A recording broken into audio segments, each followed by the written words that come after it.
What's up guys, it's Unders, and in today's video I'm going to show you how you can use the free auto-tune tool inside Logic Pro. Let's go. No deal, I'm jaws on the beat, I got flow that kills. Do my ting with a few G's, Lauren Hill. So there's a free auto-tune tool built directly into Logic Pro. What we'll do is load up one of my releases that use this on the vocals, and I'm really happy with the mix and how it sounds, to show you that even though it's free, it's a completely viable tool. And then when you've tuned your track, got it mixed and ready to release, the channel sponsor that released my track will be able to help you out as well. Channel sponsor DistroKid. DistroKid is a music distribution service and the best way to get your music out to all of the modern streaming services fast, efficiently, and within an independent artist's budget. Check out the description below for a discount today. Okay guys, so here we are in Logic, and I've just opened the project of my track Feeling Heavy because, well, we've used auto-tune on it. Let's loop a little bit of this track up here. I can just click and drag, and the main vocal here comped all into this area just here. It's this bit just here. Feeling heavy, but now I'm steady.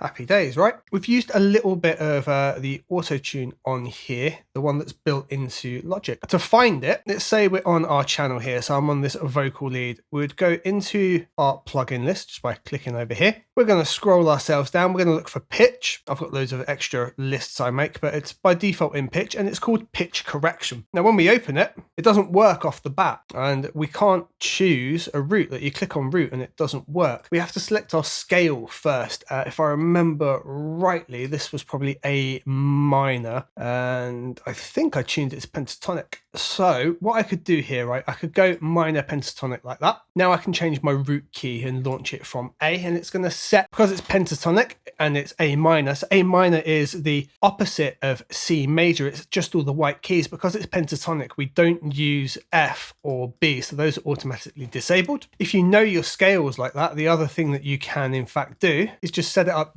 yourself. So I could just go and turn off all of these just by clicking those keys. So I could turn off my sharp, turn off F and B, and then I've got my minor pentatonic like that, right? Exactly the same method. So in my plugin chain, it's the third one down. I've got two other things before it: CLA vocals, doing some funkiness.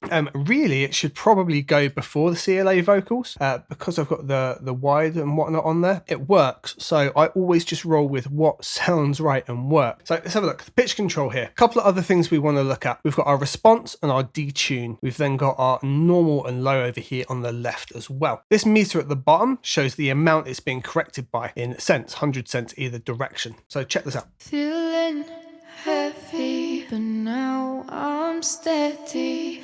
Going up from hitting the ground. So you can see when, especially on ground, right, she wobbles a little bit and goes into C sharp. You can see the correction down here correcting that bit. So if I just loop this short section here, you can see it wobble and you see the correction happening there. Hitting the ground. Now, how fast that happens is controlled here with the response time, right?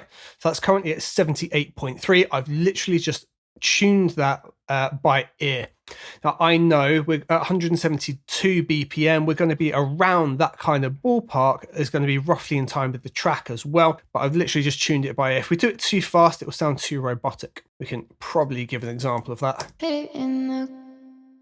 Yeah, so we're now already in the T-Pain vibe. Feeling heavy, but now I'm steady. So we just ease it up, and I got to sort of 72. Feeling heavy, but now so it's still correcting, but it sounds natural, right? Now the detune allows you to pitch it up or down in either direction, sort of 50 cents. So, you know, as if you were going from here or here.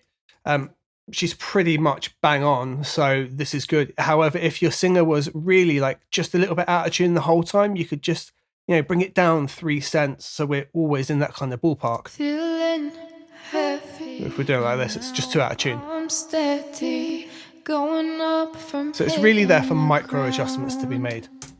Now the normal and low, it's basically for your singer type. She sits well within the normal range. Say we've got a male voice, male rock singer, it's going to be a bit lower. It's just where this is going to be looking to tune that vocal to. This will work fine on low. But now I'm steady. That's all it is. You know, if normal's not working, you've got a lower down vocal, you just want to switch it down to there. And really, that is it, guys. So like once you've tuned it like that and you've got it sounding natural, if you want it to sound natural, you don't want the T-Pain thing, you stick it in your mix and you roll like that.